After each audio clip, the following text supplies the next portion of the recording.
আসসালামু আলাইকুম, welcome back to my channel শখের হাতের কাজ। আজ আমি চলে এসেছি নতুন আরও একটি ভিডিও নিয়ে। আশা করি সবাই ভালো আছেন, সুস্থ আছেন। আমিও আল্লাহর রহমতে অনেকটাই ভালো আছি।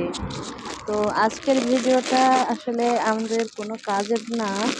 আজকের ভিডিওতে আমি আপনাদের সাথে শেয়ার করব কীভাবে কুশি কাটার পণ্যের দাম নির্ধারণ করবেন। আসলে ইদানিং অনেকে প্রশ্ন আসছে মেসেঞ্জারে তারপর মেসেজে যে আপু কীভাবে কুশি কাটার পণ্যের দাম নির্ধারণ করবেন। আসলে কুশি কাটার পণ্যের দাম নির্ধারণ নিয়ে যখন সবাই প্রথম শুরু করে তখন অনেকের ভিতরে অনেক কনফিউশন থাকে যে এই পণ্যের দাম কীভাবে নির্ধারণ করবে। অনেকেই জানে না। আসলে প্রথম অবস্থাতে এটা সবারই হয়, আমারও হয়েছিল। তো এই কারণে আমি আজকের এই ভিডিওটা করেছি যে যাতে করে আপনারা সহজেই কুশি কাটার পণ্যের দাম নির্ধারণ করতে পারেন। তো আমি যে এখানে অনেক ধরনের সুতা নিয়েছি। সব সুতাগুলোর প্রাইস কিন্তু এক না, এক একটা সুতার প্রাইস এক এক রকম হয়ে থাকে। তো আমি সব কালার একরকম পাইনি, সব কালার একরকম পাওয়া যায়নি। আর যেটা যে কালার পেয়েছি সেই কালার নিয়ে নিয়েছি। তো এই সুতার দামটা কিন্তু এটার ভিতরে একটা ফ্যাক্ট যে আপনি যখন একটা জিনিস তৈরি করবেন আপনি অবশ্যই সেই পণ্যের দামটা মিডিয়াম রাখার চেষ্টা করবেন। কারণ যদি বেশি রাখেন তাহলে কাস্টমাররা নিতে চাইবে না, কাস্টমার সহজে পাওয়া যাবে না। আবার যদি কম রাখেন তাহলেও কিন্তু আপনার একটা সমস্যা থাকে যে কম রাখলে কিন্তু আপনার ব্যবসাটাও বন্ধ হয়ে যাবে, আপনি বেশি ডেভেলপ করতে পারবেন না। এই কারণে মিডিয়াম রাখার চেষ্টা করবেন।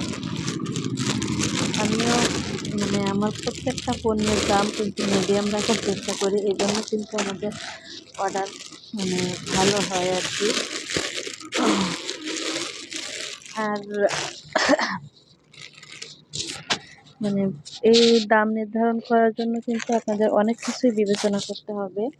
যেরকম হচ্ছে এই যে সুতার দাম, এই যে সুতার কিন্তু একটা দাম আছে।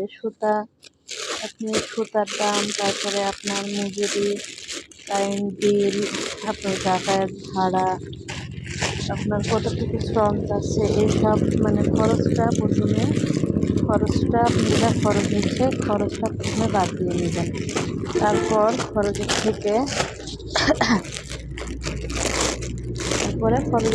আপনি করবেন কিছু আপনার যা খরচ পারিশ্রমিক এইসবগুলো বাদ দিয়ে আপনি দামটা নির্ধারণ করার চেষ্টা করবেন। চলুন একটা কাজ করতে করতে এগুলা বলি আর কি। যে একটা টুপি, আমি একটা টুপির কথাই বলি। একটা টুপি যখন আপনারা তৈরি করবেন, একটা টুপিতে কিন্তু আপনাদের সুতা লাগে কত টাকা, 120 টাকা মতো একটা বাচ্চাদের টুপির সুতা লাগে, যে 120-30 টাকার মতো লাগে। তারপর আপনার একটা পারিশ্রমিক, যাতায়াত ভাড়া, যা খরচ তার থেকে আপনি 100-200 টাকা বেশি নেবেন টুপির ক্ষেত্রে। টুপির খরচটা টোটাল সব খরচ বাদ দিয়ে কিন্তু 150 টাকার মতো খরচ পড়ে, সব ধরে। আপনি একটা টুপির প্রাইস 300 টাকা রাখতে পারেন। 300 টাকা রাখলে কিন্তু আপনার টুপির জন্য দামটা পারফেক্ট হবে। এর থেকে বেশিও রাখে অনেকে, কিন্তু বেশি রাখলে হয় কি, সবাই তো আর নিতে চায় না। মানুষের একটা দামের একটা লিমিট থাকার দরকার আছে না? এই কারণে যদি আপনারা খুব বেশি দাম নেন তাহলে কিন্তু আপনাদের পণ্যগুলো বিক্রি হবে না, আপনার স্টকে থেকে যাবে। এই কারণে আপনারা দামটা একটু মিডিয়াম রাখার চেষ্টা করবেন। মিডিয়াম দাম রাখলে সবাই নিতে চাইবে। একটা টুপির ক্ষেত্রে 300 টাকায় পারফেক্ট। এরকম আপনার বিভিন্ন জিনিস আছে, যেরকম গলা কিন্তু অনেক ডিজাইনের গলা হয়। তো সব গলা কিন্তু আপনাদের একরকম দাম রাখলে হবে না। যে গলার দাম একজন নিচ্ছে 200 করে, আমিও 200 করে নেব, কিন্তু গলার কিন্তু অনেক ডিজাইন আছে। ডিজাইন কাজ হিসাবে আপনার পারিশ্রমিকটা সেভাবে নিতে হবে। যেটাই যেরকম কাজ থাকবে সেরকম আপনাদের দাম নির্ধারণ করতে হবে, তাহলে আপনাদের পণ্যগুলা সহজেই সেল হয়ে যাবে। আর সবসময় চেষ্টা করতে হবে যে হাতের কাজের একটা ভালো ফিনিশিং আনার জন্য। তো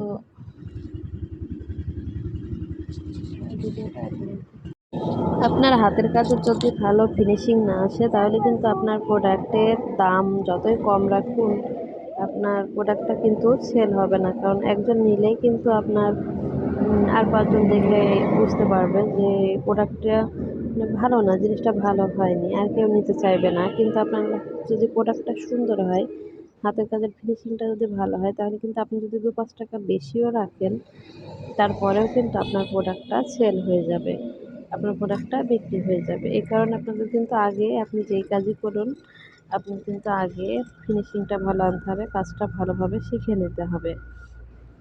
আর আমি অনেক পেজ দেখেছি, আমি অনেক পেজে ভিজিট করেছি, যে কিছু পেজ আছে যে এত বেশি দাম রাখে যে সে কারণে কিন্তু তাদের মানে সেল দেখি ভালোই হয়, তাদের মোটামুটি পেজগুলো অনেক এগিয়ে গেছে, তো এই কারণে পেজের সেল অনেক ভালো হয়। তারপরেও মানুষ যারা সবাই আশা করেই তো নিতে চায়, কিন্তু সবাই কিন্তু নিতে পারে না। দামটা আসলে অত বেশি রাখাও কিন্তু ঠিক না।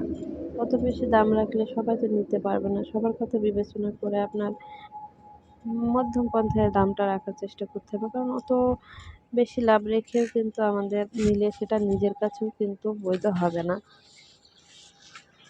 আবার আমি অনেক পেজ ভিজিট করেছি যেগুলাতে কিন্তু অনেক কমে সেল হয়। অত কমে সেল দিলেও কিন্তু আপনাদের ভালো হবে না। সেক্ষেত্রে কী হবে, আপনাদের যারা কাস্টমার হবে তারা কিন্তু আপনাদের একটা কনফিউশনে পড়বে। মানে তারা মনে ভাববে যে সব পেজে এরকম দাম, এখানে এত কম কেন? এখানে তাহলে নিশ্চয়ই কোনো সমস্যা আছে। হয়তো প্রোডাক্টটা ভালো না, নয় সুতার কোয়ালিটি ভালো না, কিছু ভালো না। আসলে অত কমেও কিন্তু দেওয়াটা ঠিক হয় না। অত কমে দিলে কিন্তু আপনার নিজের প্রফিটটাও ভালো থাকে না। আবার এই যে একটা পণ্য, এটা যে এত কষ্ট করে হাতে তৈরি করা, এটারও কিন্তু মূল্যায়ন থাকে না। এটার কিন্তু মূল্যটাও কমে যায়। আসলে কুশি কাটা একটা কিন্তু আদি কাজ, এটাকে কিন্তু একসময় অনেক ভালো মূল্যায়ন ছিল। কিন্তু বর্তমানে কিছু মানুষ এটাকে এত কমে সেল করে, মানে এটার মার্কেটটা কিন্তু অনেকটাই কমিয়ে এনেছে। তো আমি বলব তাদের উদ্দেশ্যে যে এত বেশি কমে সেল দেওয়াও কিন্তু ঠিক না। আপনি হয়তো গরিব মানুষ, আপনার যা পাচ্ছেন সেটাতেই হয়ে যাচ্ছে, কিন্তু আপনাকে তো আবার এটাও মাথায় রাখতে হবে যে এটা তো একটা পরিশ্রমের কাজ, আপনার তো এটাতে অনেক খাটনি হচ্ছে। তো সেক্ষেত্রে আপনি এত কমে কেন দেবেন? আপনারও তো একটা মূল্য আছে। যে এই সময়টা করে একটা ব্যয় যদি আপনি অন্য কাজ করতেন, তাহলে আপনার প্রফিটটা একটু বেশি আসতো না? এই ক্ষেত্রে আপনার এই কথাটা বিবেচনা করে পারিশ্রমিক দিতে হবে। তাই অত সেল দেওয়াটা কিন্তু ঠিক হবে না। সেক্ষেত্রে আপনার কাজটা কিন্তু ভেঙে যাবে। তারা সন্দেহ করবে যে এত কমে কেন দিচ্ছে? সেক্ষেত্রে কিন্তু মিডিয়াম দামটা রাখাই ঠিক। যা খরচ থেকে মনে করেন, মানে আপনার কতটুকু সময় ব্যয় হচ্ছে সেটা হিসাব করে, আপনার কতটুকু খরচ হচ্ছে সেটা হিসাব করে কিন্তু আপনাদের মিডিয়াম একটা দামে রাখতে হবে। তাহলে কিন্তু আপনাদের প্রোডাক্টটাও ভালো সেল হবে, আপনাদের দামটাও একটা পারফেক্ট দামে হবে, আপনাদের কিন্তু প্রোডাক্টের মানটাও ভালো থাকবে। তো আমি এই কথাটাই বলবো। ভিডিও বেশি বড় হয়ে গেলে আসলে কেউ দেখতে চায় না। আমি শেষে এই কথাটাই বলবো যে আপনাদের সেল বাড়ানোর জন্য কিন্তু প্রথমেই দামটা ঠিক রাখতে হবে। আর প্রথমে যেটা করতে হবে, হাতের কাজের ফিনিশিংটা সুন্দর রাখতে হবে। আর দামটা মিডিয়াম রাখলে দেখবেন আপনাদের এমনিতেই সেল ভালো হবে। আর একেবারে দাম কমিয়ে দিবেন না, হাতের কাজের ফিনিশিংটা ভালো আনুন, দামটা মাঝারি ইয়েতে রাখার চেষ্টা করুন। আপনাদের এমনি আল্লাহ চাইলে আপনাদেরও ভালো সেল হবে। তো আশা করি কারো কাছে শুনে আপনারা একটা দাম ফট করে নির্ধারণ করে দেবেন না, যে একজন বলল এত দাম, অত দাম। আপনার কেউই কিন্তু ভালো চায় না। আপনার মানুষ কিন্তু আপনার ব্যবসাটা ভাঙার জন্য বেশি দাম কিন্তু কম দামে করে হচ্ছে ব্যবসাটা নষ্ট করে দেওয়ার চেষ্টা করবে। তাই বলছি যে মিডিয়াম দাম রাখবেন। আজকের ভিডিওটা এ পর্যন্তই। দেখা হবে পরবর্তী ভিডিওতে। আসসালামু আলাইকুম।